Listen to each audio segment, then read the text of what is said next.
नमस्कार, प्रणाम, आदाब, वंदे मातरम, भारत माता की जय। प्यारे बच्चों, साथियों, मित्रों, सभी का स्वागत है आपके इस सेशन में। आप लोग फटाफट टकाटक अंदाज में आ जाइए, सेशन को ज्वाइन कर लीजिए। बताइए आवाज वगैरह ठीक है क्या? आज का पहला क्वेश्चन कॉमन एरर का। नमस्ते नमस्ते सभी को। In spite of several reminders he did not so far send any reply to me letters. अब यहां पर आपका कहां पे एरर है? सबसे पहले यहां पे लिखा हुआ इन स्पाइट ऑफ। एक प्रेपोजिशन होता है इन स्पाइट ऑफ और एक होता है आपका डेस्पाइट। इन स्पाइट ऑफ या डेस्पाइट। डेस्पाइट के साथ कोई भी प्रेपोजिशन नहीं आता है, यह आपने जरूर पढ़ा होगा। No preposition. और इन स्पाइट ऑफ है ना, इसके साथ आपका ऑफ आता है। इन स्पाइट ऑफ या डेस्पाइट ये बतलाता है कॉन्ट्राडिक्शन को। क्या बतलाता है? कॉन्ट्राडिक्शन को। और कॉन्ट्राडिक्शन का मतलब होता है विरोधाभास, यानी अपोजिट फीलिंग, अपोजिट फीलिंग। यह आपको ध्यान में रखना है। तो in spite of several reminders के बावजूद भी he did not so far sent. अब यहां पर सो फार का इस्तेमाल किया गया है। जैसे आपके सो फार हैं या आपके येट हैं, इन वर्ड्स का इस्तेमाल होता है कहां पर? तो इन वर्ड्स का इस्तेमाल होता है परफेक्ट टेंस में। परफेक्ट टेंस में। और परफेक्ट टेंस की बात करेंगे तो यहां पर या तो हैव होगा, या आपका हैज होगा, या आपका हैड होगा, और उसके साथ वर्ब का थर्ड फॉर्म आप इस्तेमाल करेंगे। तो in spite of several reminders he did not so far send नहीं, यहां पर डिड के प्लेस पे आपका हैड होना चाहिए और सेंड के प्लेस पे आपका सेंट होना चाहिए। Correct option B for Bombay, ये आपको ध्यान में रखना है। बी फॉर बॉम्बे आपका आंसर माना जाएगा। डी कैसे कह रहे हैं? आपका आंसर बी होगा। डी में my letters, sorry, reply to me है, ये टू मी, टू के बाद आपका ऑब्जेक्टिव केस, कोई दिक्कत यहां पे नहीं है ना? चलिए आगे आ जाइए। क्वेश्चन नंबर टू में भी आपको स्पॉटिंग एरर फाइंड करना है। As much as I admire him for his sterling qualities I can not excuse him for being unfair to his friends. अब यहां देखिए, as much as I admire, two terms होता है हमारा, as much as, और एक आपका होता है मच एज। दोनों में क्या चीज है, दोनों में क्या डिफरेंस है? एज मच एज आपके क्वांटिटेटिव एडजेक्टिव के बारे में जानकारी देगा, यानी क्वांटिटी के बारे में जानकारी देगा। और क्वांटिटी बोलने का मतलब है अमाउंट के बारे में जानकारी देगा। और मच एज का जो आपका मामला है, मच एज आपके क्वालिटेटिव एडजेक्टिव के बारे में जानकारी देगा, और ये आपके क्वालिटी को बताएगा, है ना, किसी भी चीज के फीचर को बताएगा। अब आइए यहां, किसी भी चीज के फीचर को बताने का काम करेगा। अब यहां पर आ जाइए, बोला गया as much as I admire him, मैं तारीफ करता हूं उसका, फॉर हिज स्टर्लिंग क्वालिटीज। अब यहां पर क्वालिटीज का मामला है और एज मच एज बताता है क्वांटिटी को, और यही आपका एरर है। यहां मच एज होना चाहिए था, एज मच एज नहीं। आई can not excuse him for, excuse के साथ फोर का इस्तेमाल किया। कैन आपका मॉडल है, उसके साथ भी1 लगाए, है ना। फोर प्रेपोजिशन के बाद यहां पर जिरंड नाउन के तौर पे, for being unfair to his friends. Error आपका है ए फॉर आगरा में। यहां पे आप ध्यान देंगे, आप लोग बीसी में क्यों जा रहे हैं, है ना। यहां पर आंसर क्या हो जाएगा? ए फॉर आगरा, ये आप ध्यान में रखेंगे। चलिए, princess queens, good evening, good evening. Number 3 की बात कीजिए। Man must dash to stop pollution. Man must, अब यहां पर इस्तेमाल किया गया है मस्ट। मस्ट आपका क्या है? Modal verb. मस्ट आपका क्या है? Modal verb. और मॉडल वर्ब की बात करेंगे तो मॉडल वर्ब यहां पर किस कॉन्टेक्स्ट में काम करेगा? तो यहां पर जो ये मस्ट है, ये ड्यूटी को बतलाने के लिए इस्तेमाल किया जाता है। ये किसको बतलाने के लिए? स्ट्रॉन्ग ऑब्लिगेशन, यानी जो काम आपको करना ही चाहिए। स्ट्रॉन्ग ऑब्लिगेशन के लिए आपका होगा, है ना, ये आपको ध्यान में रखना है। Man must dash to stop pollution. अब यहां पर क्या लिखा हुआ है, आपका एक्ट लिखा हुआ है, यहां परफॉर्म करना है और यहां पे ऑपरेट करना है। परफॉर्म का मतलब परफॉर्म किस चीज को किया जाता है, किसी प्ले को परफॉर्म करेंगे, किसी ड्रामा को परफॉर्म करेंगे। ऑपरेट का मतलब होता है किसी चीज को रन करना, जैसे किसी ऑर्गेनाइजेशन को आप रन करते हैं, किसी मशीन को आप ऑपरेट करते हैं। यहां पर एक्ट का मामला है, यानी आपकी एक्टिविटी वैसी होनी चाहिए। एक्ट तो वैसे वर्ब है आपका, है ना, तो आपके एक्शन के बारे में बात की जा रही है, आपके एक्टिविटी के बारे में यहां पे बात की जा रही है। Man must act to stop pollution, यानी इंसान का जो एक्ट है, इसका जो बिहेव है वो ऐसा होना चाहिए जिससे पॉल्यूशन रुके। करेक्ट ऑप्शन क्या, ए फॉर आगरा माना जाएगा, ये आपको ध्यान रखना है।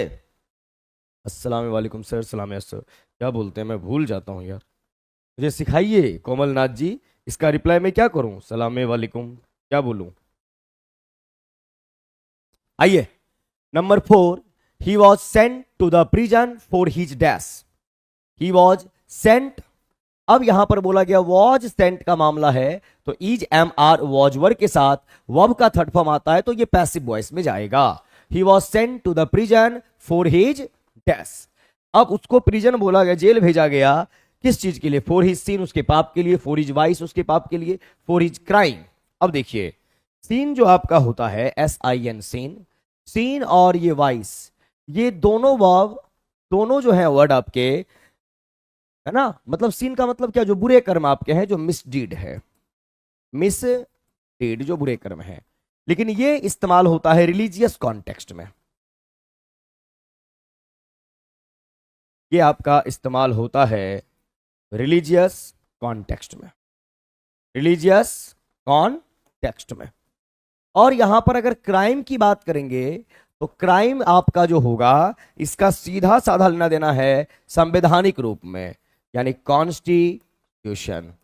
कॉन्स्टिट्यूशन जो नियम और कानून बना है, जो आपका लॉ बना हुआ है, उसके अकॉर्डिंग, लीगल प्रोसेस के अकॉर्डिंग, है ना। तो यहां पर उसको जेल भेजा गया है, और जेल भेजा गया, he was sent to the prison for his crime होना चाहिए। यहां पे रिलीजियस पर्सपेक्टिव में बात नहीं कर रहे हैं। वालेकुम अस्सलाम, अच्छा चलो बहुत बढ़िया, थैंक यू वेरी मच। अब आइए यहां नंबर 5 में आपका आया डायरेक्ट से इनडायरेक्ट, और डायरेक्ट से इनडायरेक्ट की बात करेंगे तो नरेशन का ये आपका मामला है, और नरेशन के मामला में क्या करेंगे, she said bring a glass of water please. अब यहां पर वर्ब से स्टार्ट हो रहा है, आप अगर ध्यान से देखें तो ये आपका है डायरेक्ट स्पीच। क्या है बंधु, डायरेक्ट स्पीच। डायरेक्ट स्पीच में आप यहां पे क्या देख रहे हैं, रिपोर्टिंग वर्ब, कामा, इन्वर्टेड कामाज, रिपोर्टेड स्पीच, आपका ये हो गया। अब यहां पे रिपोर्टिंग वर्ब जो दिखा, सेड, यानी कि ये पास्ट में, और यहां पर ब्रिंग, यानी ये V1 के साथ आ रहा है, और V1 के साथ आ रहा है, तो ये सेंटेंस आपका हो गया इंपेरेटिव। ये सेंटेंस आपका हो गया इंपेरेटिव सेंटेंस। अब इंपेरेटिव सेंटेंस की बात किए, और इंपेरेटिव सेंटेंस में यहां पर कौन सा वर्ड है, प्लीज या काइंडली। मान लो प्लीज वर्ड है, प्लीज भी हो सकता है, और प्लीज के प्लेस पे काइंडली वर्ड का भी इस्तेमाल किया जा सकता है। और प्लीज और काइंडली की बात कर रहे, मतलब आप जो है यहां पे रिक्वेस्ट शो कर रहे। अब डायरेक्ट से जैसे आप इनडायरेक्ट में जाएंगे, डायरेक्ट से जैसे इनडायरेक्ट में बंधु आप जाएंगे, तो यहां पर रिपोर्टिंग वर्ब के प्लेस पे आप यहां इस्तेमाल करेंगे रिक्वेस्ट फैमिली का मेंबर। फिर जैसे ही रिपोर्टिंग वर्ब आपका कंप्लीट होगा, तो यहां पर कंजंक्शन के फॉर्म में आप टू का इस्तेमाल करेंगे, और फिर आप रिपोर्टेड स्पीच लिखेंगे। तो सी कमांड्स का तो कोई सेंस यहां पे बनेगा नहीं। दूसरी बात V5 नहीं, यहां पर V2 है तो V2 होना चाहिए। सी रिक्वेस्टेड मी सही है, to bring a glass of water बिल्कुल करेक्ट है, और सी में सी आस्क्ड का कोई सेंस नहीं बनेगा यहां पर क्या। और टू ब्रॉट बहुत बड़ा एरर है, जब भी आप टू का इस्तेमाल करते हैं ना भाई मेरे, तो टू के साथ वर्ब का फर्स्ट फॉर्म लगता है, ये आपको ध्यान में जरूर रखना है। Anamika good evening, good evening ji, time पे आइए अनामिका, है ना। तो 2v1 होता है तो 2 ब्रॉट का तो सेंस आपका बनेगा नहीं। नंबर 6 में आइए, he said let us have dinner here. अब यहां पर देखिए आप बात कर रहे हैं रिपोर्टिंग वर्ब और फिर कामा रिपोर्टेड स्पीच, ये है डायरेक्ट। रिपोर्टिंग वर्ब सेड का मामला है यानी पास्ट में गया हुआ है, और लेटस की बात कर रहे हैं। किसकी बात कर रहे हैं? लेट अस की बात कर रहे हैं। तो जब कभी भी आपके सेंटेंस में लेट अस का इस्तेमाल किया जाता है तो ये होता है आपके एडवाइस को रिप्रेजेंट करने के लिए, ये होता है सजेशन को रिप्रेजेंट करने के लिए, ये हो सकता है सामने वाले से परमिशन मांग रहा हो परमिट करने के लिए, यहां पर लेटस होगा। जैसे ही इसको आप चेंज करेंगे, अब एडवाइस है, सजेशन है, परमिट है, तो रिपोर्टिंग वर्ब आपका यहां पर इस तीनों के अकॉर्डिंग आएगा, ये आपको ध्यान रखना है। रिपोर्टिंग वर्ब के बाद कंजंक्शन आपका दैट ही होना चाहिए, और फिर आपका यहां पर सब्जेक्ट, और सजेशन वगैरह की बात करेंगे, एडवाइस की बात करेंगे, तो आपका यहां पर इन तीनों को बताने के लिए शुड का इस्तेमाल होता है, और मॉडल हो गया तो वर्ब, आगे आपको जो भी करना है। ही सेड, ही प्रपोज्ड, है ना। प्रपोज मतलब क्या भैया? प्रस्ताव रखना। दैट वी हैड, हैड का यहां कोई सेंस नहीं बनेगा कि आप अगर हैव देख लिए तो हैड कर देंगे, नहीं। वो हैड तब होगा जब हैव यहां हेल्पिंग वर्ब के तौर पे है ना, उस सेंस में। ही आस्क्ड इफ, भैया इफ तब लगता है जब रिपोर्टेड स्पीच इंटेरोगेटिव फॉर्म में हो। He said that we should, और यहां पर हैव V1 के तौर पे, डिनर, और हेयर का क्या हो गया? There. Correct option C4 Canada आपका आंसर माना जाएगा। नंबर 7 का मामला है, we waste much time on trifles, और यहां पर एक्टिव से पैसिव का मामला आपको दिख रहा है। क्या होगा? यहां पर क्या लिखा हुआ है? वेस्ट। अगर आपके प्रेजेंट इंडेक्स एक्टिव में V1 या V5 दिख रहा है तो ये आपके इंडेफिनिट टेंस का एक्टिव फॉर्म है, और इंडेफिनिट टेंस के एक्टिव में पैसिव में जाएंगे तो इज, एम, आर, और उसके बाद वर्ब का थर्ड फॉर्म इस्तेमाल करते हैं।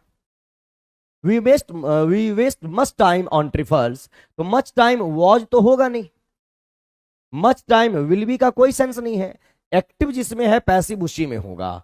मच टाइम इज वेस्टेड, क्योंकि much uncountable, time singular, is का इस्तेमाल wasted. Correct option C4 Canada by us, we का ऑब्जेक्ट ऑन ट्रिफल्स, है ना। ट्रिफल्स ये आपका खामा रॉन्ग है, आपका टाइपो एरर है, ट्रिफल्स होगा। Correct option C4 Canada. Khan साहब गुड इवनिंग, गुड इवनिंग बंधु। नंबर 8 की बात करें, the task would have been completed by that time tomorrow, है ना। अब यहां पर लिखा हुआ है would have been completed. Structure को ध्यान से देखिए, वुड क्या है आपका? मॉडल वर्ब है। वुड क्या है आपका? मॉडल वर्ब है। मॉडल के साथ आपने क्या लगाया है? हैव लगाया है। उसके बाद आपने क्या लगाया है? बीन लगाया है। फिर आप क्या लगाए हैं? वर्ब का थर्ड फॉर्म लगाए हैं। तो यहां पर मॉडल की बात करेंगे तो वुड हैव बीन, भी थर्ड की जैसे ही आप बात करेंगे तो ये पैसिव फॉर्म होगा, पैसिव वॉइस हो गया मॉडल का।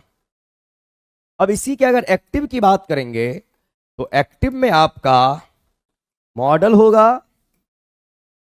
हैव होगा, और वर्ब का थर्ड फॉर्म होगा, है ना। और ये आपका हो जाएगा एक्टिव, एक्टिव वॉइस का मामला। अब आइए यहां ध्यान से देखिए, वुड हैव बीन कंप्लीटेड। अब यहां पर सब्जेक्ट नहीं लिखा, कोई दिक्कत नहीं। विल कंप्लीट, भैया वुड हैव है तो विल कंप्लीट कैसे करेंगे? वुड हैव भी थर्ड होना चाहिए। विल बी कंप्लीटिंग नहीं होगा, would have completed, modal have भी third, the task. Correct option क्या? C4 Canada. आप लोग गलती कैसे कर रहे हैं, है ना। सही रखिए जवाब, और डाउट हो तो सवाल कीजिए। क्वेश्चन नंबर 9, सिनोनिम बोला गया यानी पर्यायवाची। अब पर्यायवाची की बात करेंगे तो मामला कहां होगा? वर्ड है आयरॉनिक, अब आयरॉनिक किसी भी वर्ड को आप पढ़ें तो उसके सफिक्स को देखिए, तो वर्ड के लास्ट में आपका आईसी है, और आईसी किसी भी वर्ड के लास्ट में हो तो उस वर्ड का जो पार्ट्स ऑफ स्पीच होता है वह आपका एडजेक्टिव होगा, है ना। जैसे हिस्टोरिक, फैंटास्टिक, एपिक, इकोनॉमिक, तो वो आपके एडजेक्टिव होते हैं, आईसी किसी भी वर्ड के लास्ट में हो। आयरॉनिक लिखा हुआ है, अब ये आयरॉनिक वर्ड आया कहां से, तो आयरनी से आया। किससे आया, आयरनी से आया। और आयरनी का मतलब होता है विडंबना, आयरनी का मतलब होता है विडंबना, ये आप ध्यान में रखेंगे। और विडंबना की बात जब करेंगे तो विडंबना एक टाइप का क्या है, तो एक टाइप का आपका सरकाजम है। सरकाजम है, व्यंग प्रस्तुत करना है, सरकास्टिक वे में आप कुछ भी कहने का काम कर रहे हैं, सरकास्टिक वे में आप कुछ भी कहने का काम कर रहे हैं, कमेंट पास कर रहे हैं, कुछ भी कर रहे हैं, तो आयरॉनिक आपका वही है। अब यहां पर वर्ड आया है इनफ्लेक्सिबल, यहां पर वर्ड के लास्ट में IBLE लगा हुआ है। हमने यहां IC सफिक्स बताया, अगर दुनिया का कोई भी वर्ड उसके लास्ट में IBLE हो या वर्ड के लास्ट में आपका ABLE हो तो उस वर्ड का जो पार्ट्स ऑफ स्पीच होता है बंधु वो हमारा एडजेक्टिव होता है। क्या होता है, एडजेक्टिव। तो IC रहे, IBLE, ABLE किसी भी वर्ड के लास्ट में वर्ड हमारा एडजेक्टिव होगा, तो इनफ्लेक्सिबल वर्ड आपका क्या हो गया यहां पे, एडजेक्टिव। अब आइए वर्ड को ब्रेक करेंगे, तो इनका मीनिंग होता है नॉट। और फ्लेक्सिबल वर्ड की बात करेंगे तो फ्लेक्सिबल वर्ड का जो मीनिंग निकल के आएगा, फ्लेक्सिबल के लिए एक वर्ड आता है प्लाएबल, जो लचीला है। एक वर्ड होता है आपका सपल, जो लचीला है। और एक वर्ड बहुत अच्छा होता है PLINT, प्लायंट, जो लचीला है। क्लियर। तो इनफ्लेक्सिबल यानी नॉट फ्लेक्सिबल, तब इस वर्ड का मीनिंग हो जाएगा जो चीज लचीला नहीं है, यानी जो चीज काफी हार्ड है, उस कॉन्टेक्स्ट में बात करेंगे। ये फ्लेक्सिबल के लिए वर्ड आया। ऑप्शन बी में आपका वर्ड आया है बीटर, और बीटर वर्ड की अगर हम बात करेंगे तो इस वर्ड का पार्ट्स ऑफ स्पीच आपका एडजेक्टिव होगा। और बीटर का मतलब क्या होता है, बहुत गंदा बोलना, यानी कि रफ, रफ, COARSE, कोर्स, यानी बहुत गंदा बोल देंगे। और वहां पर वर्ड आपका आया डिस्गाइज्ड सरकास्टिकली।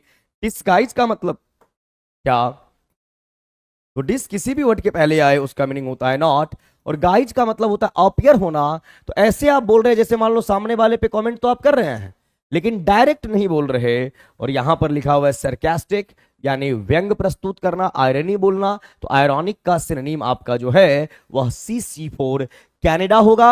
बीटर भी हो सकता है, नहीं बीटर होता है कुछ भी बोल दिए, मान मर्यादा वहां नहीं रहा।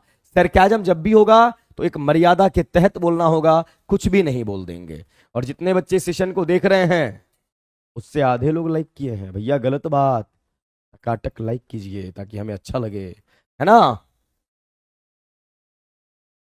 चलिए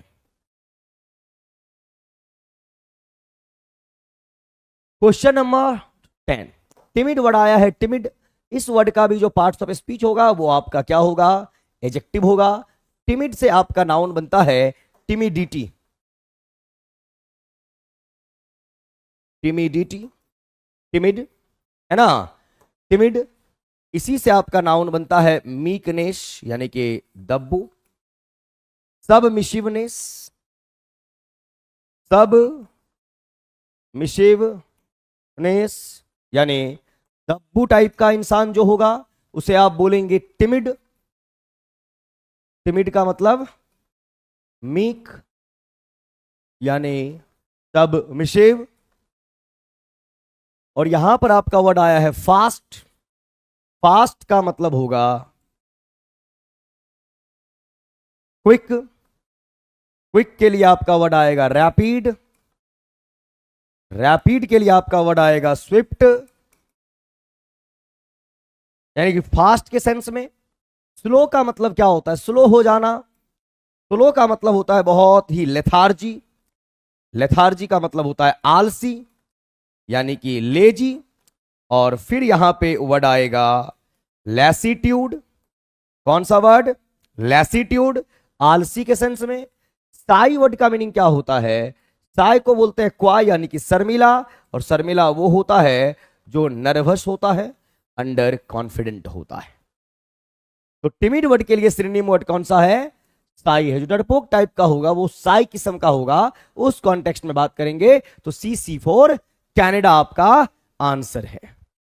नंबर 11 की बात कीजिए, एंटोनिम ढूंढना है श्रिंक। तो सबसे पहले श्रिंक वर्ड की अगर आप बात करेंगे, श्रिंक वर्ड का पार्ट्स ऑफ स्पीच क्या होगा? वर्ब होगा। श्रिंक का मतलब होता है सिकुड़ जाना, यानी किसी भी चीज को छोटा कर देना।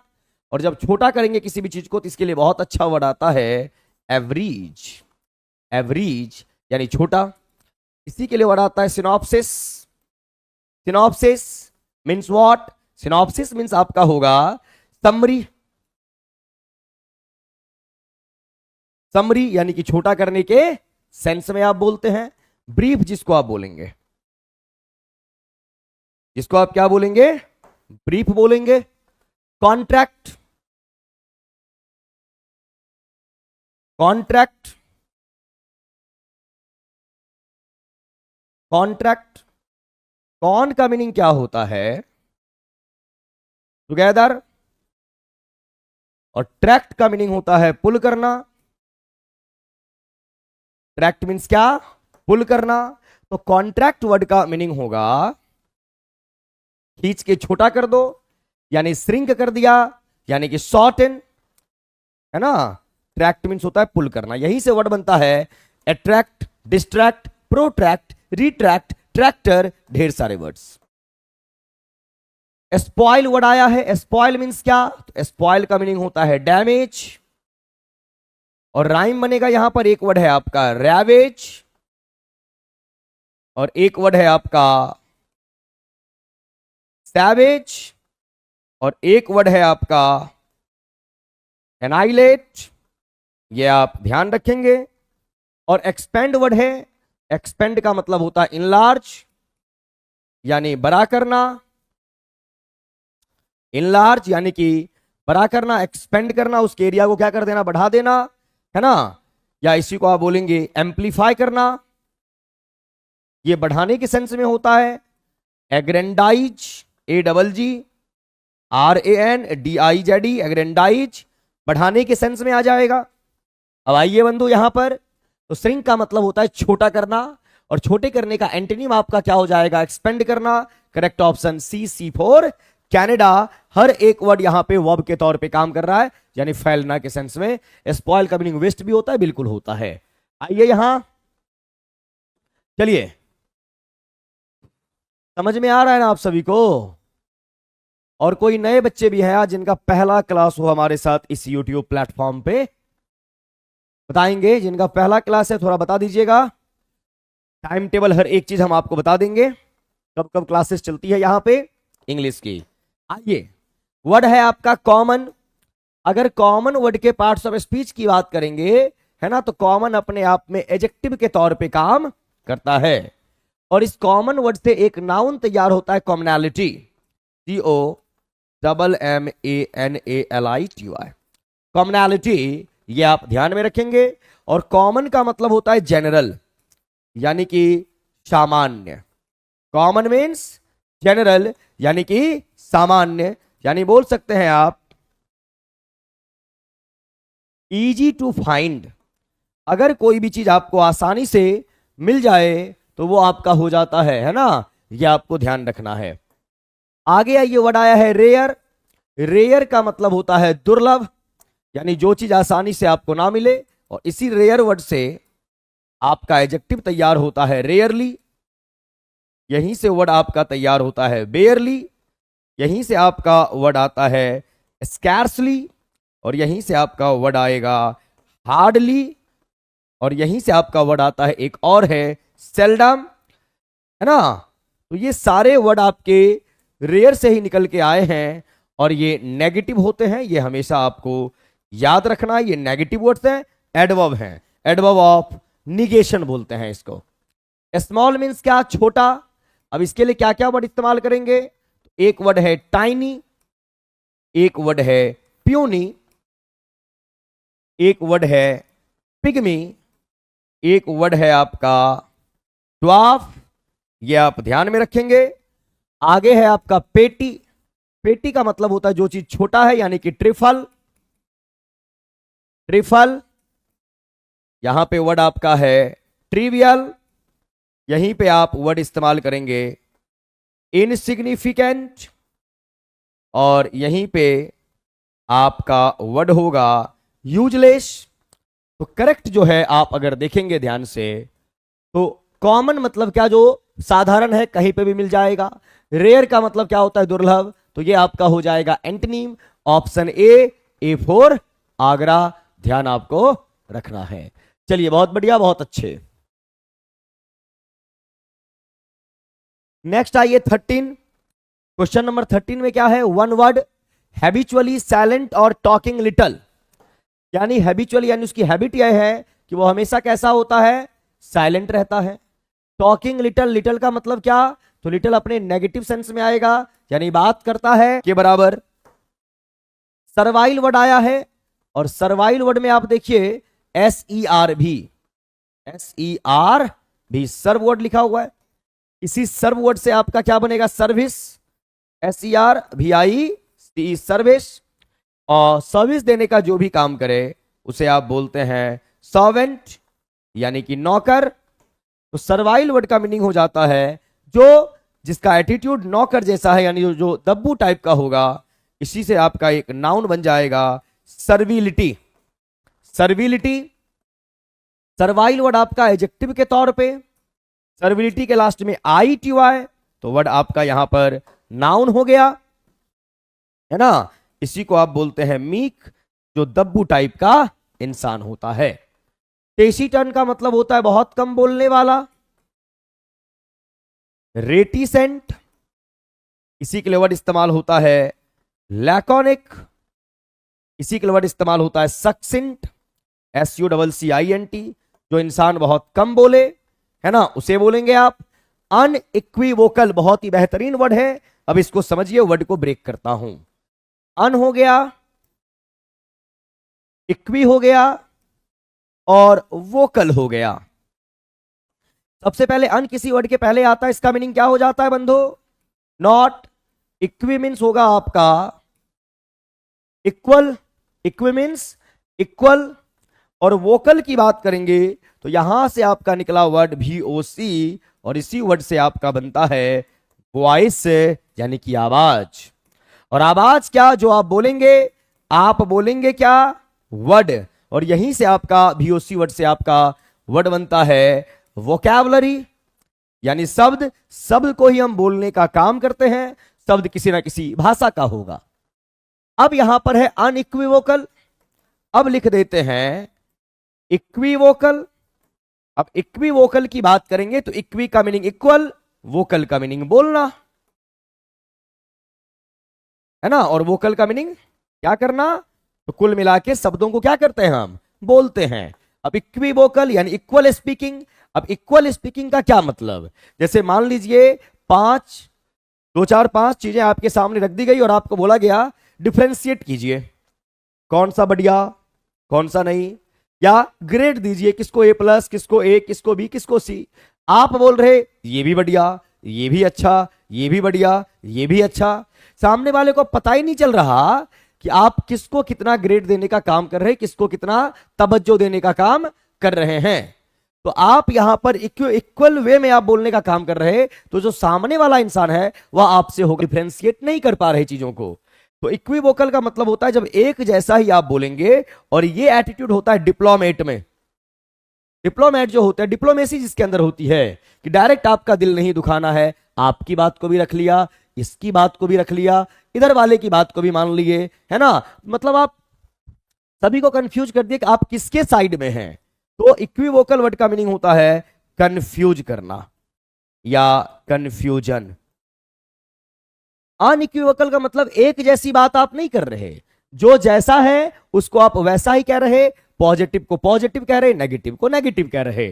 इसीलिए अनइक्विवोकल वर्ड का मीनिंग हो जाता है जो चीज बिल्कुल ही स्पष्ट है, यानी कि ट्रांसपेरेंट। अब वर्ड आप सीधा रट्टा मारेंगे अनइक्विवोकल, ट्रांसपेरेंट, तो फिर वो आपको याद नहीं रहेगा। लेकिन वर्ड को ब्रेक करके पढ़ेंगे, शब्दों के गणित को समझेंगे, वर्ड आपको याद रहेगा। तो अनइक्विवोकल का मतलब होता है ट्रांसपेरेंट, और टेसिटन का मतलब होता है कम बोलना। अब यहां पर है कि हैबिचुअली साइलेंट और टॉकिंग लिटल, वो आपका होगा टेसिटन, CC4 कनाडा, आपको ध्यान में रखना है। नंबर 14 की अगर मैं बात करूंगा, one who can not be corrected, यानी जिस चीज को करेक्ट नहीं किया जा सकता है उसे आप क्या बोलेंगे? तो यहां पर आया है वर्ड इनक्यूरेबल। अब आइए वर्ड को ब्रेक करें, इन क्योर और एबल। अब आइए समझते हैं, इन का मीनिंग होता है नॉट, क्योर का मतलब होता है ट्रीटमेंट, इलाज, और एबल का मीनिंग होता है योग्य। किसी भी वर्ड के लास्ट में अगर आपका एबीएल वर्ड आया है वह एडजेक्टिव हो जाएगा। इनक्यूरेबल यानी जिस चीज का इलाज संभव नहीं है ना, उस चीज में आप बोलेंगे इनक्यूरेबल। हार्डेंड वर्ड है। अब ये हार्डेंड वर्ड बना किससे? तो सबसे पहले HARD, हार्ड। अब ये हार्ड वर्ड जो है ये अपने आप में एडजेक्टिव भी है, अपने आप में एडवर्ब भी है, और ये हार्ड वर्ड जो है ये पॉजिटिव वर्ड है। कैसा वर्ड है? Positive. Hard working, he works hard, adjective. Positive word है ये आपका, एडवर्ब या हो या एडजेक्टिव हो। अब क्या होता है, किसी के लास्ट में आप EN लगा दीजिए, हार्डन। तो जैसे ही आप EN लगाए तो EN वर्ड के लास्ट में है, और EN के बारे में कई बार मैं बता चुका हूं कि ये EN जो है ये किसी भी वर्ड का प्रीफिक्स भी हो सकता है और वर्ड का सफिक्स भी हो सकता है। अगर आप प्रीफिक्स के तौर पे काम करेंगे तब भी ये वर्ब होगा, सफिक्स के तौर पे काम करेंगे तब भी एक वर्ब होगा। जैसे एक वर्ड होता है आपका करेज, साहस, COURAGE। तो करेज वर्ड जो है ये आपका नाउन है, साहस। अब यहीं पर आपने बोला एनकरेज, ENCOURAGE। अब यहां पर EN वर्ड के पहले आ गया तो यहां प्रीफिक्स है, यहां सफिक्स है। दोनों कंडीशन में ये शब्द को बनाता कैसा है? तो वर्ब। तो हार्डन आपका हो गया वर्ब, और उसके लास्ट में लग गया ED, यानी ये हार्डन का या तो सेकेंड फॉर्म या फिर थर्ड फॉर्म। तो हार्डन वर्ड का मीनिंग क्या होता है? जब किसी भी चीज को आप काफी स्ट्रिक्ट कर दिए, किसी भी चीज को आपने क्या कर दिया? स्ट्रिक्ट कर दिया। यहां पर आपका है इनकॉरिजिबल, इन किसी भी वर्ड के पहले आएगा, इसका मीनिंग होगा नॉट, और यहां पर COR, तो आपका यहां हो जाना है करेक्ट, और IBLE लगा हुआ है, और IBLE किसी भी वर्ड के लास्ट में हो, इस वर्ड का पार्ट्स ऑफ स्पीच एडजेक्टिव होगा। तो इनकॉरिजिबल यानी something that can't be corrected हो जाएगा आपका इनकॉरिजिबल। करेक्ट ऑप्शन आपका BB4 बॉम्बे हो गया। बाद बाकी जो बता रहे सुनते जाइए, समझते जाइए, डाउट हो सवाल करते जाइए। आइए इधर number 15, eight the drop of a hat. ये क्वेश्चन परसों या तरसों आया था, और फ्लो में हमने इसका आंसर आपको क्या बता दिया। इस क्वेश्चन को दोबारा मैंने जानबूझ के दिया है क्योंकि आपका जो एक क्वेश्चन आया था परसों या तरसों, हमने तुरंत इसका आंसर बोल दिया, डन इन एन इंस्टेंट, तुरंत किसी काम को कर देना। बट इस इडियम का जो मीनिंग होता है वो ये होता है, to do something without any planning, without any planning. तो आप सही कर लेंगे बंधु, है ना। At the drop of the hat का मतलब as soon as it was spoken नहीं, done easily without any preparation, यानी बिना किसी तैयारी के, यानी विदाउट एनी प्लानिंग। ये होना चाहिए आपका आंसर, है ना। और हमने वहां पे लिख दिया था क्या? डन इन एन इंस्टेंट, यानी तुरंत किसी काम को कर देना, वो गलत होगा। आंसर क्या होना चाहिए? बी होना चाहिए, ध्यान रखिएगा। क्लियर है ना। शायद 2-3 दिन पहले आया था ये क्वेश्चन। नंबर 16 है बंधु, keep at bay. Keep at bay का मतलब ये जो आपका बे वर्ड है ना, बे, BAY, बे, बे का मतलब होता है फार, फार का मतलब होता है डिस्टेंस, और डिस्टेंस का मतलब होता है दूरी। तो कीप एट बे का मतलब है कीप एट अ डिस्टेंस, दूरी मेंटेन करना। तो option keep at a distance. Keep at the sea shore, shore का मतलब होता है समुद्री किनारा, जिसको आप कोस्ट कहते हैं, COAST, कोस्ट। कोस्ट क्या है आपका?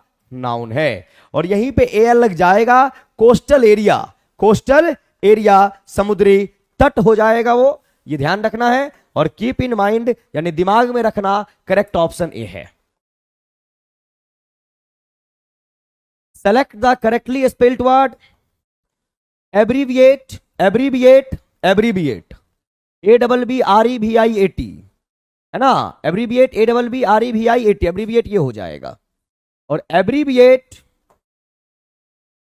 और एब्रीविएट वर्ड का मीनिंग होता है ब्रीफ, यानी कि संक्षिप्त में। ब्रीफ यानी कि संक्षिप्त में। इसी को बोलते हैं आप शॉर्ट, इसी को आप कहेंगे एक्रोनिम, एक्रोनिम। करेक्ट ऑप्शन आपका क्या हो गया? B for Bombay. Number 18, select the correctly spelled word accelerate, accelerate, accelerate. ACCE होना चाहिए। एक्सिलरेट के स्पेलिंग ACCELERATE। और एक्सिलरेट वर्ड का मीनिंग होता है स्पीड अप, स्पीड अप, बढ़ा देना। ACCELERAT, accelerate. CC for Canada. Number 19, prepositional based questions। When we get ready for dinner, I have to take my books dash the table। सवाल क्या है? When we get ready for dinner, जब हम लोग dinner के लिए ready हुए, I have to take my books dash the table, है ना। अब यहां पर देखिए, take off, take from, take out. Take from का यहां पर कोई भी सेंस नहीं बनेगा। क्लियर? टेक फ्रॉम कोई भी सेंस नहीं बनेगा, पहली बात तो ये। और आप लोग भी ही आंसर कर रहे, भैया गलत है। टेक ऑफ का मतलब होता है take off your shoes, put off your shoes. तो टेक ऑफ या पुट ऑफ का मीनिंग होता है रिमूव करना, पुट ऑफ योर क्लॉथ। अब यहां पर टेक आउट, टेक आउट का मतलब बाहर निकालना किसी भी चीज को, ये भी रिमूव के ही सेंस में होता है, ये भी रिमूव के ही सेंस में होगा। अब टेक आउट होना चाहिए या टेक ऑफ होना चाहिए, तो टेबल से बुक को हटाया है, टेक आउट का ही इस्तेमाल करेंगे, फ्रॉम नहीं। CC for Canada. आप लोग फ्रॉम के साथ क्यों जा रहे हैं? वहां से बाहर कर देना, उस एरिया से। नेक्स्ट आपका 20 क्वेश्चन है। Every weekend we put the trash can dash for garbage collection. बोला गया every weekend we put the trash, जो कचरा है आपका, can dash for garbage collection. अब यहां पर put up, put phrasal verb up आ गया, तो पुटअप फ्रेजल वर्ब की अगर बात करेंगे तो पुटअप का एक मीनिंग होता है स्टे करना यानी कि ठहरना, और पुटअप का एक मीनिंग होता है आपको इरिटेट करना, इरिटेट करना। फिर आपका पुट एट, कोई कहीं पे कोई भी चीज रख देना। पुट एट का मतलब होता है place, to place something, to place something, कुछ रखना। और पुट आउट का मतलब होता है, पुट आउट का कि आप किसी भी चीज, पुट आउट मतलब क्या? पुट आउट द लाइट, यानी बत्ती बुझा दीजिए। तो पुट आउट वर्ड का मीनिंग होता है extinguish,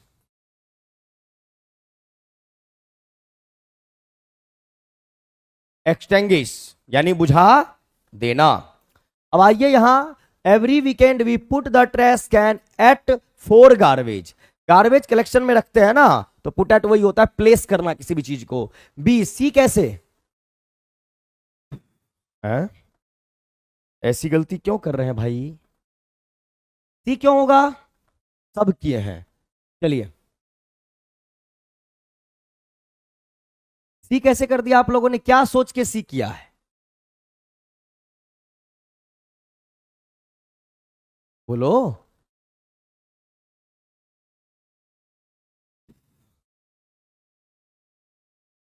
twenty one, faith bears dash a man, faith bears dash a man. विश्वास जो होता है वह हर एक इंसान के अंदर होता है। अब आपका आया bear with, bear with phrasal verb. तो बियर विद तो कोई फ्रेजल वर्ब होता नहीं है। हाँ, बियर अप, बियर के लिए आपका फ्रेजल वर्ब आता है put up with. Beer up, beer up का मतलब कोई भी चीज आपके अंदर है या कोई भी चीज कंटिन्यू हो रही है लगातार। बियर फोर का कोई भी सेंस नहीं। तो faith bears up a man, यानी हर एक इंसान के अंदर एक कॉन्फिडेंस होना ही चाहिए। उस कॉन्टेक्स्ट में बात करेंगे। Correct option B for Bombay. और आप में से बहुतों का क्वेश्चन प्रेपोजिशन वाला आज गलत हो रहा है। नेक्स्ट आपका देखिए sentence completion, this is a good dash for picnic. अब पिकनिक के लिए क्या होना चाहिए? प्लॉट। प्लॉट का मतलब होता है षड्यंत्र। स्पॉट, और स्पॉट होता है आपका जगह। सीन होता है आपका दृश्य। पिकनिक मनाने के लिए कहां जाओगे? तो भैया उसके लिए एक जगह होनी चाहिए, स्पॉट होनी चाहिए। Correct option B for Bombay. ध्यान आपको रखना है।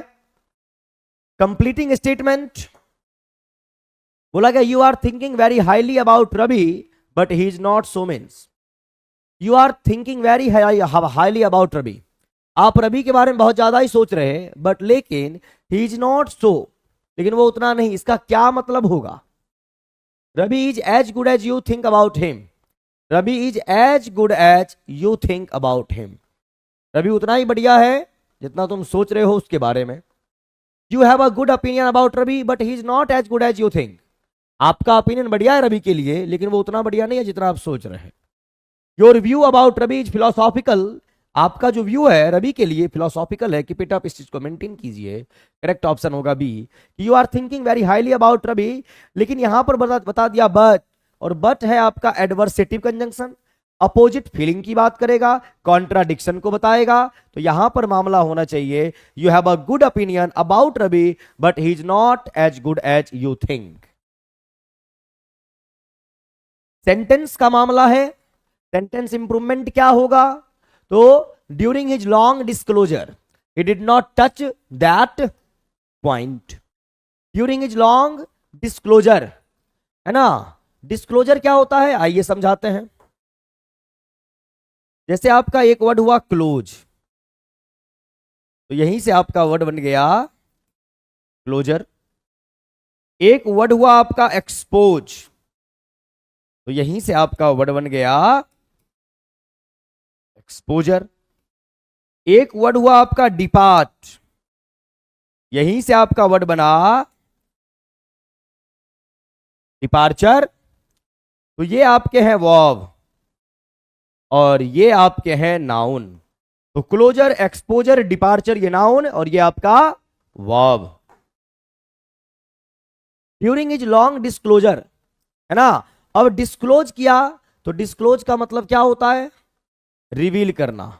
डिस्क्लोज। अब वर्ड के गणित को समझिए। डिस का मीनिंग क्या? नॉट। अब वो चीज क्लोज नहीं है, अब वो चीज बंद नहीं है, मतलब खुला है, यानी कि सबके सामने आ चुका है। तो इस वर्ड का मीनिंग आपका हो गया रिवील करना, प्रस्तुत करना। अब आइए, तो during his long disclosure he did not touch that point, है ना। यानी लॉन्ग डिस्क्लोजर के दौरान ही did not touch that point. अब इस पॉइंट को अगर आप टच करेंगे तो क्या होना चाहिए? Touch upon, touch on, touch of. क्या होगा? तो कई बार बता चुके, टच करना है पॉइंट को, और टच करने का मतलब है सरफेस कांटेक्ट। सरफेस कांटेक्ट, और सरफेस कांटेक्ट का मतलब है कि आपको प्रेपोजिशन ऑन लेके चलना होगा। B for Bombay. निभा कुमारी नमस्ते सर, ले लेता हूं क्लास। वो आप ही लोगों का दुआ है ना। मजा आता है पढ़ाने में। आइए 25 देखिए, watch and Suresh kind living. अब इसको अरेंज करना है। अब इसे अरेंज करने के लिए ऑप्शन के पास आना पड़ेगा, यानी फर्स्ट में थर्ड, थर्ड में है सुरेश, सुरेश फर्स्ट में watch, Suresh watch. 4 Suresh watch kind, तो 3 1 4 एंड सेकेंड, और 5 में living. Suresh watch kind and living. अब लिविंग का मतलब हो गया एनर्जेटिक। लिविंग का मतलब यहां पर है एनर्जेटिक। लिविंग का मतलब यहां पे है डायनेमिक, है ना। ये आपको ध्यान में रखना है। तो करेक्ट ऑप्शन ये होगा। बी क्यों नहीं होगा? तो बोला गया लिविंग, फिर उसके बाद 4 लिविंग काइंड, कोई सेंस नहीं। सी क्यों नहीं होगा? बोला सुरेश तो इसके बाद डायरेक्ट काइंड, सब्जेक्ट के बाद तुरंत एडजेक्टिव नहीं आएगा, तो ये भी नहीं। करेक्ट ऑप्शन क्या बंदो? तो ए। 26 की बात करें, find the correct punctuated sentence. Punctuation का मामला है, please get me some eggs milk and some butter. तो जैसे ही आप बोले प्लीज गेट मी, है ना, तो यहां पर कामा का कोई भी सेंस नहीं है, क्योंकि ऑब्जेक्ट और ऑब्जेक्ट आएगा। मैं अगर आपको ये बोलूं, I teach Mohan, I teach Mohan, या I teach English, I teach Mohan बोल दिया, यहां पे आई टीच इंग्लिश बोल दिए। अब इस दोनों ऑब्जेक्ट को कनेक्ट कर देते हैं, आई टीच मोहन इंग्लिश। अब दोनों के बीच में कामा का इस्तेमाल थोड़ी ना करेंगे, ये ध्यान रखना है। अगर कर दिए तो गलत।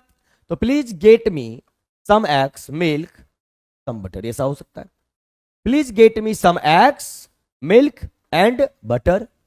और please get me some eggs milk and, यहां पर भी नहीं, तो please get me some eggs milk and some butter.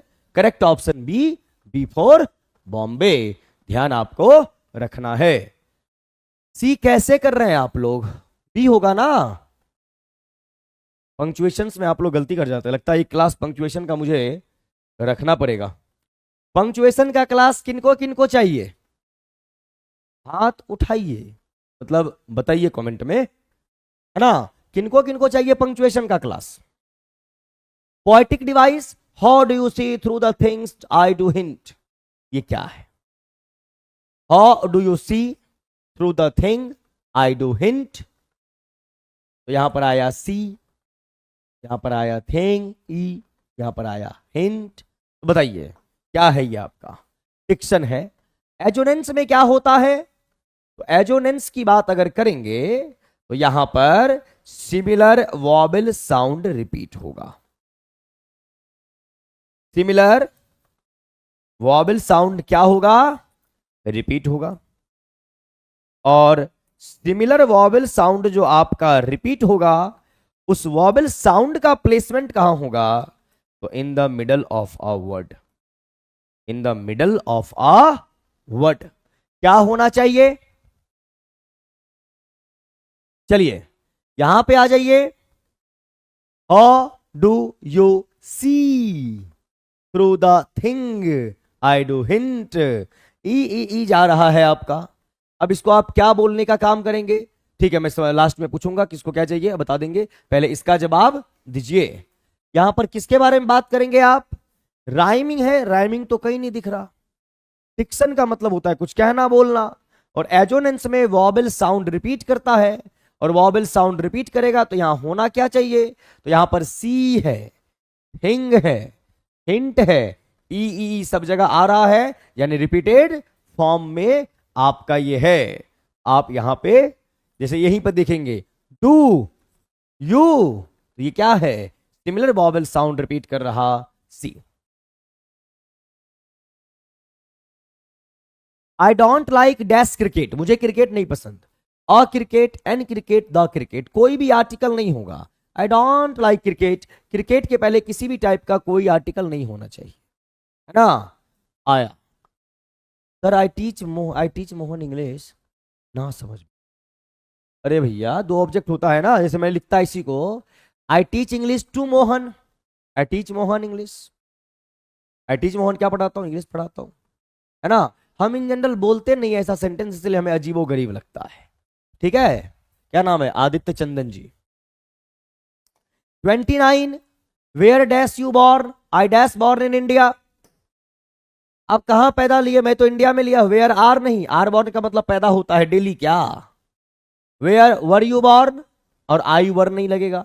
Where were you born? I was. ये क्वेश्चन आया था, और इस क्वेश्चन में आप गलती कर जाते हैं, सर पास्ट का तो कोई टाइम दिया नहीं, तो फिर ऐसे कैसे? इंडिकेट है, अंडरस्टूड है, होना क्या चाहिए?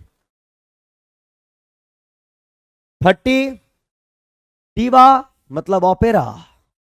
प्रोड्यूसर थिएटर के लिए होगा, प्रोड्यूसर फिल्म के लिए होता है, डायरेक्टर ड्रामा के लिए होता है क्या? थेस्पियन प्ले के लिए बताइए क्या होगा यहां पर। डीवा मतलब ओपेरा, डीवा के लिए ओपेरा वर्ड आएगा। ओपेरा म्यूजिक का एक टाइप है ना, म्यूजिक का एक टाइप है। तो क्या होगा, डायरेक्टर किसका होगा, जब आप प्ले करते हैं है ना अपने रोल को, तो उसके लिए क्या होगा, डायरेक्टर होगा, जो आपको बताने का काम करेगा क्या होना चाहिए। Correct option B, B for Bombay. Producer produce करेगा, तो प्रोड्यूस प्ले को करेगा, थिएटर को थोड़ी ना करेगा। थिएटर पे उस प्ले को प्ले किया जाएगा।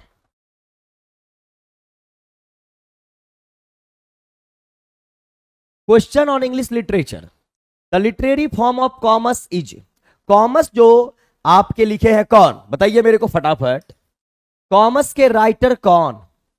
The literary form of commerce is, pastoral elegy है, सोनेट है, मस्क है।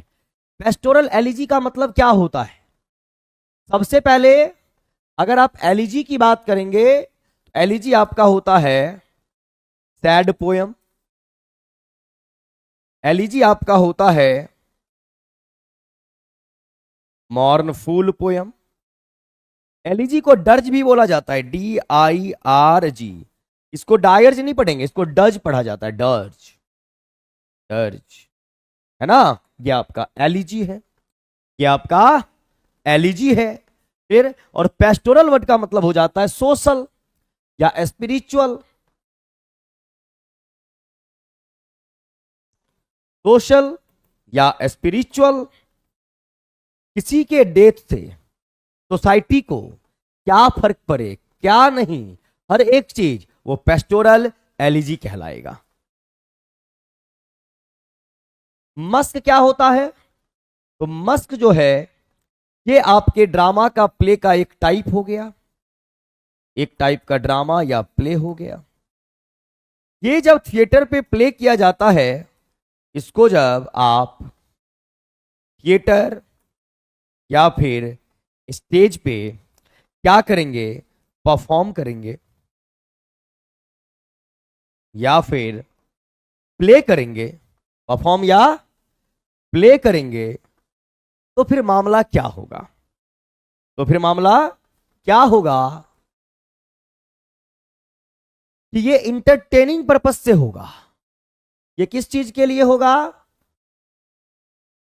इंटरटेन करने के लिए होगा।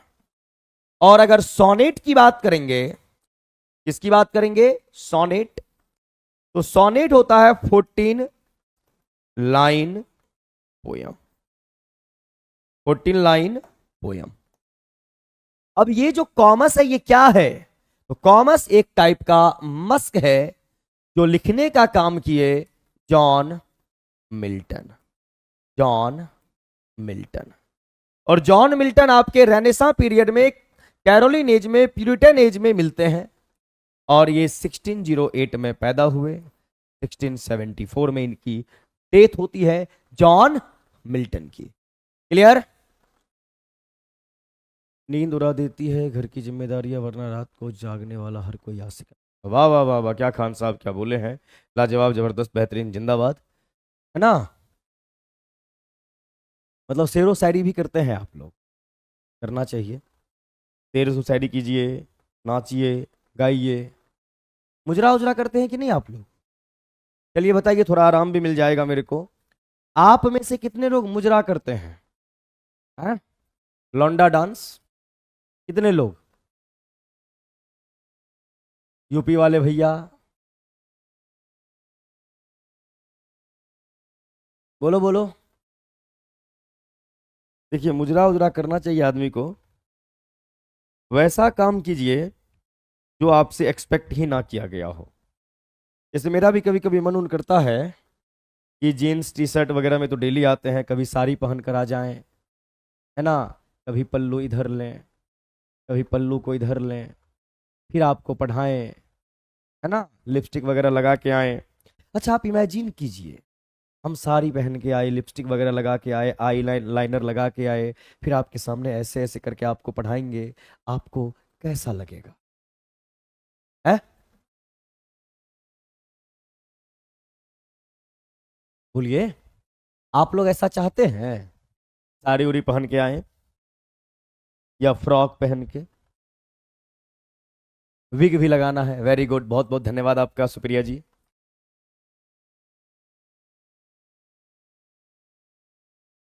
यस आइए।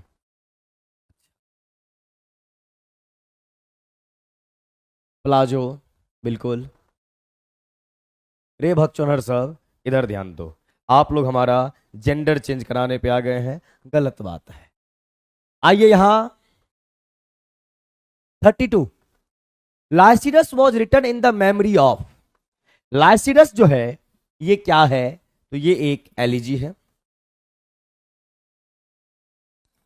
लाइसिडस एक एलिजी है और ये एलिजी लिखे कौन? तो ये लिखे आपके जॉन मिल्टन। किसकी याद में? तो जॉन मिल्टन के एक फ्रेंड हुए एडवर्ड किंग।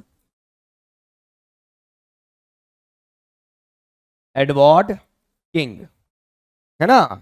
और एडवर्ड किंग की डेथ हो जाती है तो जॉन मिल्टन अपने दोस्त की डेथ पे एक एलिजी लिखते हैं जिसका नाम है लैसिडस। तो Lycidas was written in the memory of sir Christopher Milton, Arthur Hugh Clough, Edward King. Edward King होगा ये जो है सर क्रिस्टोफर, क्रिस्टोफर मार्लो नहीं, क्रिस्टोफर मिल्टन, ये आपके कंटेम्पररी हैं जॉन मिल्टन के।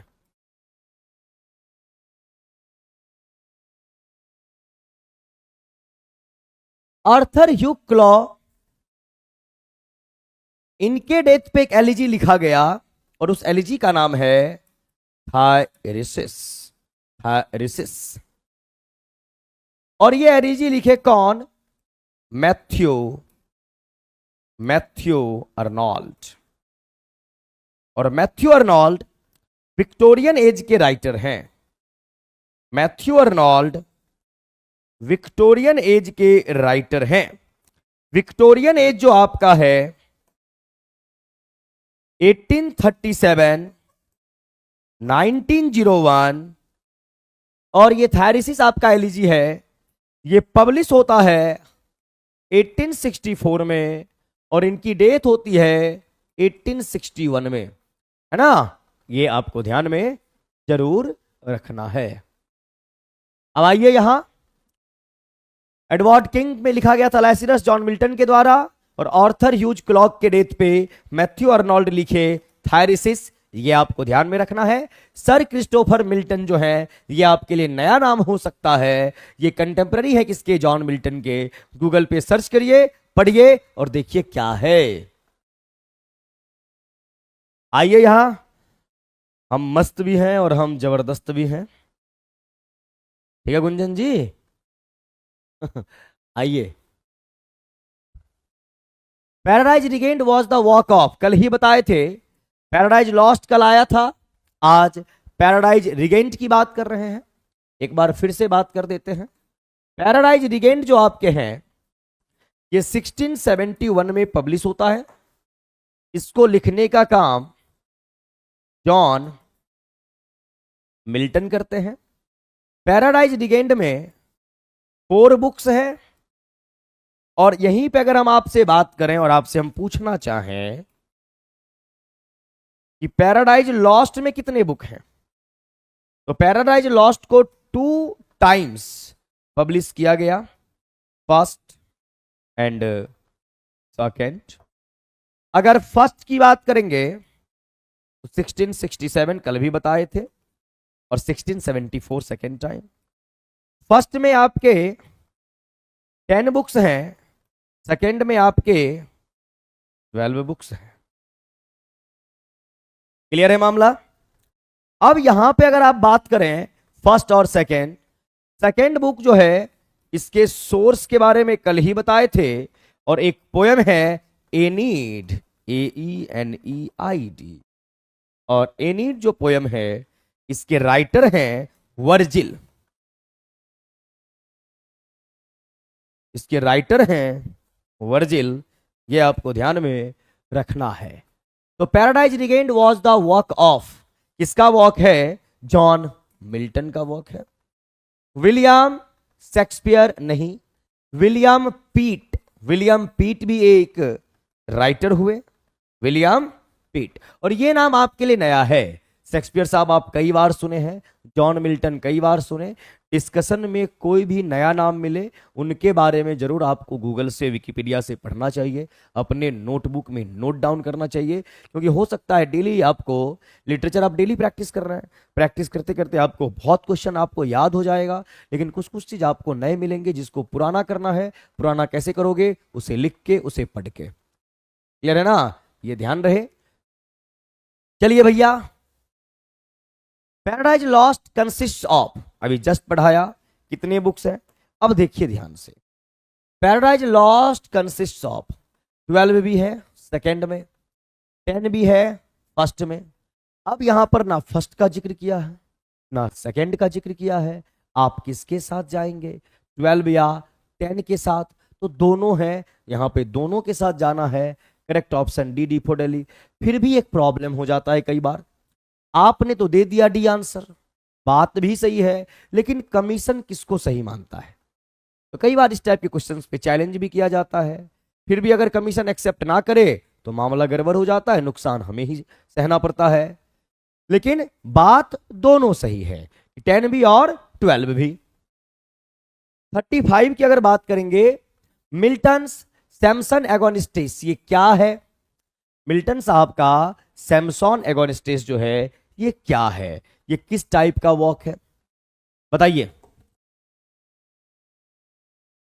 जॉन मिल्टन का आपने ढेर सारा वर्क आज देखा, Lycidas, Areopagitica, Paradise Regained, Paradise Lost, Comus. ये क्या है? कौन बताएगा बंधु? 10 भी है और 12 भी है। हम इसलिए बताए थे क्योंकि कभी कई बार देखा गया 12 को माना गया, कई बार देखा गया 10 को माना गया, इसीलिए हम 12 के साथ गए थे उसमें। क्या है ये? क्लासिकल ट्रेजेडी है। बहुत बढ़िया, बहुत अच्छे ऋतु कुमारी, बहुत लेट ज्वाइन किया है क्या आप? टाइम पे आना है, लेट नहीं करना है। तो ये आपके थे इंग्लिश लिटरेचर के क्वेश्चन।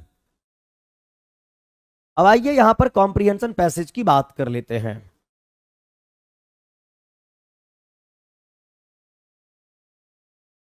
चलिए बंधु, कॉम्प्रिहेंशन की बात ही कर लें। पैसेज है आपका ये,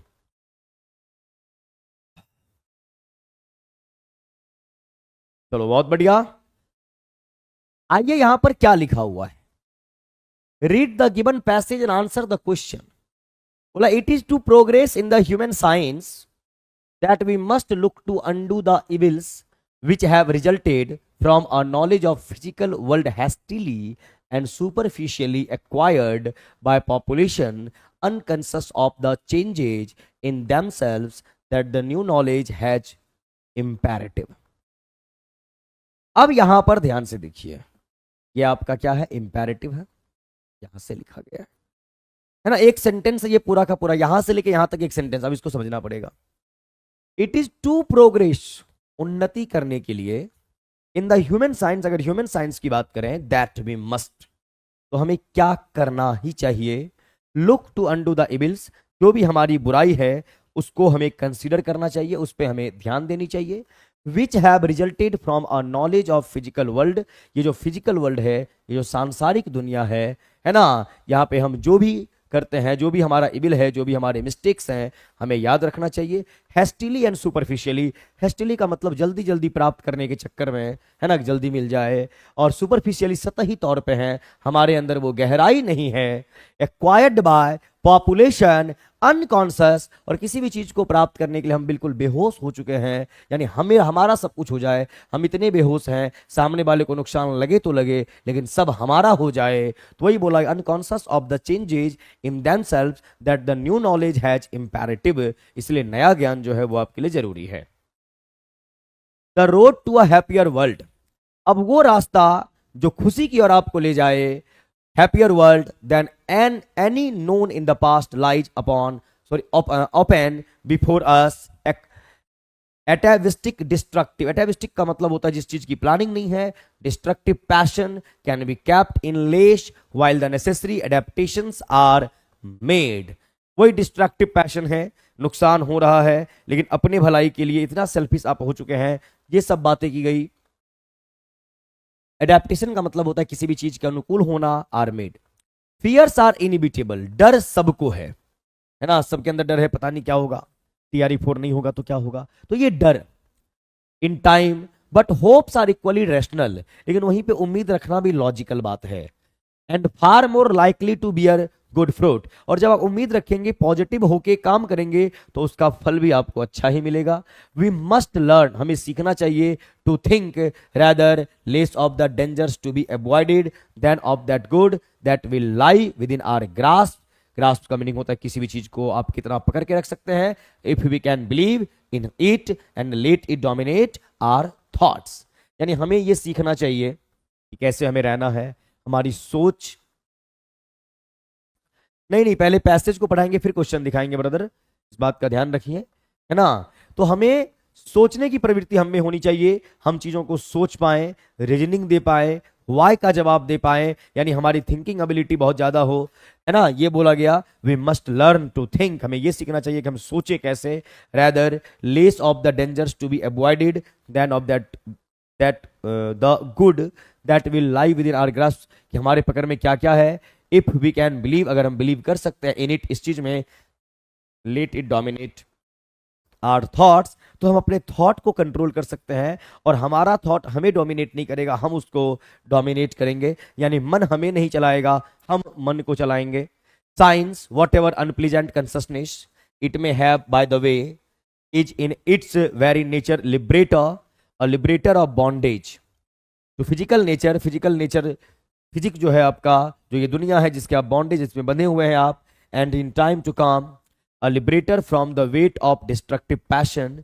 we are on the threshold. Threshold का मतलब होता है द्वार, यानी दरवाजा, of utter disaster.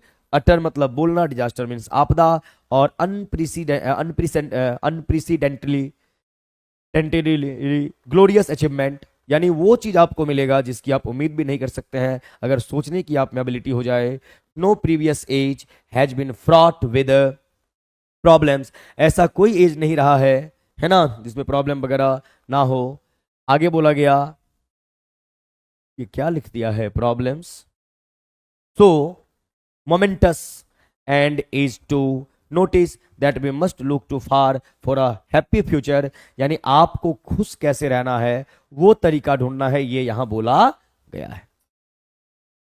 What does science liberate us? It is liberate us from. Science किस चीज से हमें फ्री करता है? फियर्स एंड डिस्ट्रक्टिव पैशन से, slavery to physical nature and from passion से, बॉन्डेज टू फिजिकल नेचर। वो जो गुलामी है, वो जो बॉन्डेज है, उस चीज से फ्री करेगा। तो ऑप्शन बी स्लैवरी की बात कर रहे हैं। Should human science be developed because the, क्या ह्यूमन साइंस का विकास होना चाहिए और दे विल, क्यों? Provide more knowledge of the physical world. सांसारिक दुनिया का ज्ञान दीजिए, ये भी हो जाए वो भी हो जाए। Make us conscious of the changing world. Eliminate the destructions caused by a superficial knowledge of the physical world. यानी जो ये डिस्ट्रक्शंस हैं, जो ये प्रॉब्लम्स हैं, या सुपरफिशियली ऊपर ऊपर जो आप प्राप्त करना चाहते हैं, इस चीज को एलिमिनेट करना होगा, बात गहरी करनी होगी। करेक्ट ऑप्शन C4 कनाडा होगा। If man's bestial yearning, yearning का मतलब होता है चाहत, इज कंट्रोल्ड, इसे कंट्रोल किया जाता है। The future will be tolerable, कि फ्यूचर बर्दाश्त करने के लायक हो। The future will be brighter then the present, the present will be brighter then the future, बिल्कुल नहीं। चाहत जो होती है वो फ्यूचर की होती है कि हमेशा हमारा फ्यूचर हमारे वर्तमान से बढ़िया हो। तो option B for Bombay. 39 fears and hopes according to the author. यहाँ पे फियर और होप के बारे में जो बात की गई ऑथर के द्वारा, तो क्या बात की गई है? Are closely linked with the life of modern man, can fair fruit, can yield good results. अब फियर एंड होप की जो बात यहाँ पर क्या गई है, तो ये क्या करता है? अगर आपके अंदर डर है और आपके अंदर उम्मीद है, डर है तो आप अलर्ट रहेंगे, है ना। डर है तो आपके अंदर अलर्टनेस रहेगा, आप हमेशा अलर्ट रहेंगे, पॉजिटिव होकर काम करेंगे। और होप का मतलब उम्मीद, लेकिन थोड़ा बहुत डर भी है और थोड़ी बहुत उम्मीद भी है, जिंदगी में कुछ किया जा सकता है, कुछ किया जा सकता है। तो बोला गया कैन बियर फ्रूट, फल उगाएंगे ऐसा नहीं है। इल्ड गुड, और यहाँ बोला गया कैन इल्ड गुड रिजल्ट्स, तो अच्छे परिणाम निकलेंगे आपके, तो ये होना चाहिए, है ना। कैन इल्ड, इल्ड का मतलब होता है प्रोड्यूस गुड रिजल्ट्स, तो आपके परिणाम अच्छे आएंगे, ये बोला गया। यहां बोला है closely linked with the life of modern man.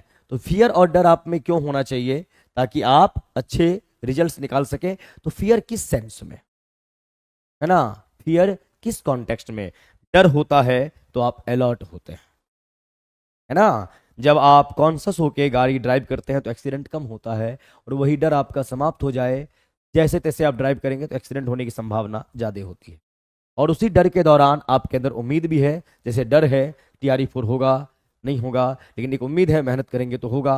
तो डर भी है कि आपसे मेहनत भी करवाया जा रहा है, तो उस कॉन्टेक्स्ट में बात कर रहे हैं, यानी गुड रिजल्ट्स आपका मिलेगा, ये बोला गया। और आगे है to carve out bright future, यानी कार्व का मतलब होता है डिजाइन करना। ब्राइट फ्यूचर को डिजाइन कैसे करेंगे, analyse dangers that lie ahead, try to avoid dangers, cultivate a positive outlook. तो आपको पॉजिटिव रहना होगा, तब जाके मामला आपका फिट बैठेगा। Correct option C, C4 Canada. चलिए बहुत बहुत धन्यवाद।